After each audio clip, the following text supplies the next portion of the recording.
일곱 번째 천사가 이제 마지막 나팔, 일곱 번째 나팔을 불고 큰 음성들이 나오고 하나님께서 또 영광 받으시는 그러한 모습이 오늘 본문에 등장을 하고 있는데요. 일곱 번의 임봉을 떼면서 세상에 이제 부어지는 하나님의 심판, 그리고 이제 일곱 임봉 다음에는 일곱 나팔, 또 일곱 나팔 다음에는 일곱 대접, 그리고 777이라고 이렇게 나온다고 말씀을 드렸죠. 그런데 이게 연대기적 순서로 이렇게 진행되어지는 재앙은 아니고 교차적으로도 진행되어지는 부분들이 많이 있기 때문에 이것을 연대기적으로 보시면 안 된다 말씀을 드렸습니다. 그래서 이제 나팔 재앙 중에서는 오늘 마지막 일곱 번째 나팔인데, 오늘 요한계시록 이 말씀을 좀 더 쉽게 설명을 드리자면 2차 세계대전의 개념을 한번 좀 생각을 하시면 될 것 같습니다. 2차 세계대전이 이제 거의 끝나갈 때쯤 끝까지 일본이 항복을 하지 않습니다. 그렇죠? 그래서 이제 결국은 미국이 연합군이 이제 1945년 우리가 8월 15일 날 광복을 했는데 8월 6일 날 히로시마에 원자폭탄이 떨어진 거 아시죠? 그러니까 대략 한 우리나라 광복이 있기 한 10일 전 정도에 8월 6일 날 히로시마에 원자폭탄이 떨어집니다. 그리고 약 14만 명이 사상자가 나오죠. 히로시마 도시가 그때 33만이었습니다. 근데 14만 명이면 어마어마한 숫자죠. 그리고 나서 히로시마에 떨어졌는데 그래도 일본이 투항을 하지 않습니다. 그래서 이제 2일 뒤에 나가사키에 이제 원자폭탄을 떨어뜨리려고 이제 연합군에서 경고문을 또 뿌립니다. 경고하는 이제 나가사키 시민들한테 뭐라고 적힌 이 찌라시를 뿌리는가, 천황을 설득해서 항복을 빨리 하게 해라. 아니면 너희들 다 죽는다. 이제 그걸 종이를 뿌린 거예요. 아니면 니들이 도시를 떠나든지 둘 중에 한 가지 해라. 그런데 이미 히로시마에 큰 어마어마한 피해가 있었음에도 불구하고 그 당시에 왜 이렇게 히로시마 사람들이나 나가사키 사람들이 감이 없었냐면 원자폭탄을 본 적도 없고 정보를 들은 적도 없고, 그러니까 이 나가사키 있는 사람들도 뭐 천황을 설득해서 항복할 수도 없고 도시를 또 떠나지도 않습니다, 거의. 그래서 다시 이제 원자폭탄을 맞죠. 그래서 27만 명의 그 도시 사람들 중에 8만 명이 이제 사상자가 발생을 합니다. 그래서 이제 그 두 도시만 합쳐도 나중에 이제 방사능으로 이제 피해를 보고 죽은 사람들이 70만 명이 넘는 안타까운 일이 벌어졌죠. 그러니까 이 요한계시록의 이 재앙에 관한 말씀을 보면 그 히로시마 나가사키에 미리 떨어진 경고문과 참 유사하다. 정신 차려라. 마지막 그 찰나의 회개의 순간이 마지막 딱 주어지는데 그거 무시하고 그냥 그 나가사키 사람들 여전히 그냥 자기 직장하고 반일하고 했답니다. 그렇게 하면서 안타까운 일을 당했죠. 그래서 오늘 보면은 15절에 세상나라 이런 표현이 있습니다. 그리고 우리 주와 그리스도의 나라 이런 표현이 있습니다. 두 나라가 나오죠. 그러니까 세상나라가 이 땅에 사는 지금 이 땅의 주인, 이 땅에 다스리는 이 어둠의 권세의 세력의 주인 마귀죠. 마귀. 그 마귀가 이 세상을 다스리고 있습니다. 하나님을 대적하죠.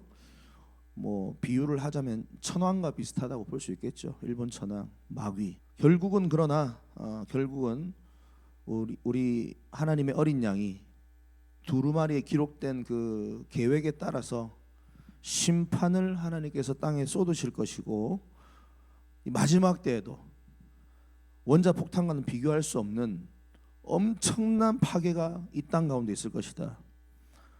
수많은 사람들이 사상자가 발생하고요, 피조 세계도 치명적으로 파괴가 되고 이제 마지막 때에 주님이 오시는 그때 그날 그러한 일이 있을 것이다. 이제 그런 개념으로 우리가 요한계시록을 보시면 조금 더 이해하기 쉽습니다. 그래서 예수 그리스도께서 마지막으로 경고하는 내용이 바로 이런 내용이라고 보시면 되겠습니다. 마지막 때 이 지구상에 있는 사람들에게, 야, 너희 왕의 마귀, 너희 왕 마귀는 절대 항복할 생각이 없다. 그러니 너희라도 빨리 투항해라. 마지막 회개하고 돌아서라. 마지막 기회를 하나님께서 이 마지막 기회를 주시는 그 때가 있거든요. 그 찰나의 때 불바다가 될 세상나라 편에 서지 말고 반드시 승리하는 하늘나라 시민이 되라. 이제 주님께서 그렇게 요한계시록을 통해서 말씀하고 있죠. 이 메시지가 어찌 보면 또 우리의 입술을 통해서 이 마지막 때에 선포되어져야 될, 파수꾼으로서 우리가 선포해야 될 말씀인 줄 믿습니다. 세상 나라 마귀는, 왜냐, 이미 자기들은 운명을 알거든요. 지옥불에 던져질 것을. 그러니까 지금 우리가 천황을 바라보고 막 천황을 기대할 수가 없어요. 그러니 너희라도 투항하고 주님 앞에 돌아오면 하늘나라 시민 될 수 있다. 세상 나라 시민으로 그만 살고 편에 서지 말고, 그 개념으로 보시면 되고, 15절에 보면 일곱 번째 천사가 나팔을 부는데 하늘에서 큰 음성이 나죠. 큰 음성들이 나서 이르되, 이 큰 음성들은 이제 우리 구원받은 주의 백성들의 대표인 24장로들, 그 다음에 피조물의 대표인 뇌생물들, 또 수많은 천사들, 그리고 능히 셀 수 없는 큰 무리들, 이렇게 요한계시록 보면은 이렇게 나와 있습니다. 24장로들, 뇌생물들, 수많은 천사들, 능히 셀 수 없는 큰 무리들, 14만 4천 명의 구원받은 주의 백성들 상징하죠. 그 소리, 큰 음성들입니다. 뭐라고 그들이 말하냐? 세상 나라가 우리 주와 그리스도의 나라가 되어 그가 세세토록 왕노릇하시리로다. 예수 그리스도가 이제 주님의 나라가 완전히 세워지고 세상 나라가 무너지고 영원토록 왕노릇하실 것입니다 하면서 이제 놀라운 선포를 하죠. 여기 보면 이제 세상 나라라는 단어가 나오는데, 그러니까 우리는 지금 전 세계가 200개의 뭐 나라 이상 뭐 이렇게 우리는 그렇게 분석을 하잖아요. 뭐 세상에는 여러 민족도 있습니다. 여러 나라, 여러 민족 이런 단어를 안 쓰고 있죠. 성경이 세상 나라라고 하나라고 그냥 통치고 있는 겁니다. 이 세상, 이 지구에 딱 하나 세상, 이 세상 나라 아니면 하나님 나라, 이 두 가지밖에 없다라는 개념을 성경이 지금 이야기하고 있는 거예요. 우리 주와 그리스도의 나라. 그래서 이 개념이 요한복음 8장과 15장에 보면 나오는데, 그 예수 그리스도를 거절한 유대인들, 바리새인들을 요한복음 8장 44절에 보면 너희는 너희 아비 마귀에서 났으니, 이런 표현이 있습니다. 그러니까 이 세상 나라는 다시 말하면 예수 그리스도를 하나님의 아들로 믿지 않고 구원자로 믿지 않는 자들은 하나님의 관점에서 보면은 마귀, 너희 아비인 마귀에게서 난 자들, 그러니까 세상 나라 사람들, 이렇게 되는 겁니다. 하나님께 속하지 않는 자들. 그 반대로 우리 주와 그리스도의 나라라는 단어가 나오죠. 이건 요한복음 15장 19절에 보면 이런 말씀이 있습니다. 너희는 세상에 속한 자가 아니다, 이런 말씀이 있습니다. 하나님의 자녀들을 말하는 거죠. 너희는 세상에 속한 자가, 다시 말하면 예수 그리스도의 나라에 속한 자들, 하늘나라 백성들, 하나님의 말씀을 따르고 예수 그리스도를 따라가고 힘들고 어렵지만 끝까지 믿음으로 말씀대로 살아가는 자들은 하나님 예수 그리스도의 나라 백성인 줄을 믿습니다. 그래서요, 결국은 이 마지막 때 하나님의 그 계획에 따라서 하나님의 나라가 세상 나라를 정복하는 겁니다. 지금 이 세상 나라는 이제 마귀가 왕이 되어서 이 세상을 막 다스리고 통치하고 막 자기가 하나님처럼 그렇게 행동하잖아요. 근데 이 마지막 때는 아니다 이 말이에요. 예수 그리스도가 진정한 왕으로 오시고 하나님의 나라가 세상 나라를 정복한다라는 것입니다.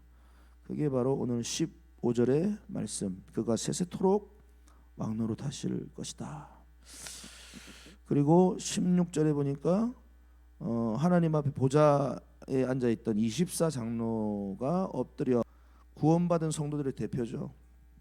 얼굴을 땅에 대고 하나님께 경배하는데 그 경배가 17절에 보니까 어떤 경배 내용이냐, 이르되 감사하옵나니, 감사를 올려드립니다. 감사. 뭐를 감사할까요? 마지막 때에 지금 왜 막 심판이 일어나고 지금 재앙이 막 임하고 하는데 뭘 감사해요? 약속을 지키신 하나님 감사합니다 이 말이에요. 약속을 지키신 하나님, 신실하신 하나님, 공의의 하나님, 세상의 악을 쓸어버리시고 약속을 지키셨군요. 하나님의 나라가 임하게 하셨군요. 지금 그것을 감사하고 있습니다. 감사하옵나니 옛적에도 계셨고 지금도 계신 주님, 주 하나님 곧 전능하시니요 친히 큰 권능을 잡으시고 왕노릇 하시고 계시군요. 이러면서 이렇게 24장로들이 찬양을, 감사를 올려드리고 있는 겁니다. 좀 재밌는 좀 표현은, 원래 요한계시록을 읽다 보면 옛적에도 계시고 지금도 계시고 장차 오실 주, 이런 표현이 많이 나와요. 그런데 여기 보면은 옛적에 계셨고 지금도 계신 주 하나님, 이렇게 마지막 부분이 안 나옵니다. 장차 오실 주, 이런 말이 안 나옵니다. 그러니까 마지막 심판의 때가 되었기 때문에, 주님이 오시는 시점이 됐기 때문에 장차 오신다 이 말을 넣을 필요가 없는 거죠. 18절, 주의 이방인들이 분노하며 주의 진노가 내려 죽은 자들을 심판하시고 종선지자들과 성도들과 또 작은 자든지 큰 자든지 주의 이름을 경외한 자들에게 상 주시며. 그러니까 여기 보면 두 가지 개념이 나와요. 주의 심판하시는 하나님 모습이 나와요. 주의 진노가 내려. 누구에게 진노가 내린다고요? 죽은 자를 심판하신다. 죽은 자가 어떤 의미냐? 예수 그리스도로부터 영원히 분리된 자들, 이렇게 보시면 됩니다. 예수 그리스도로부터 영원히 분리된 자들, 죽은 자, 영혼이 죽은 자들을 말하는 거죠. 이들은 이제 심판 대상자들이 되고 주님의 진노의 대상자들이 되고, 또 반대로 종 선지자들과 성도들과 또 작은 자든지 큰 자든지 주의 이름을 경외하는 자들에게 상 주시며. 또 나오네요. 상 나오네요. 예. 우리 주님은 마지막 때 진정한 왕으로 이 땅에 오실 때에 주님은 주의 길을 잘 달려왔던 주의 백성들에게 상 주시는 주님이심을 믿으시기를 바랍니다. 그래서 맡겨진 달란트가 몇 달란트인가, 그거는 아무 중요하지 않다. 내가 한 달란트든 두 달란트든 세 달란트든 그건 중요하지 않다. 내가 하나 받았으면 하나 남기면 되고, 두 개 받았으면 두 개 남기면 되고, 다섯 개 받았으면 다섯 개 남기면 되는 겁니다. 그냥 충성되게 주님 앞에 믿음으로 살아왔던 자들에게는 주님이 상 주신다. 그리고 이제 16절에 보면 언약궤 얘기가 나오죠. 하늘의 성전이 열림이, 언약궤가 뭘 상징하는 겁니까? 예전에는 누구도 함부로 들어갈 수 없는 지성소 안에 있던 언약궤잖아요. 그 언약궤 위에 하나님의 영광이 임하는거든요. 그 하나님의 영광이 임하는 그 현장, 언약궤가 이제 보이고 있는 것입니다. 이 마지막 때에. 그래서 여러분 베드로후서 3장 11절 말씀을 우리가 기억하면서 끝까지 믿음으로 잘 달려갔으면 좋겠습니다. 베드로후서 3장 11절에 이런 말씀이 있습니다.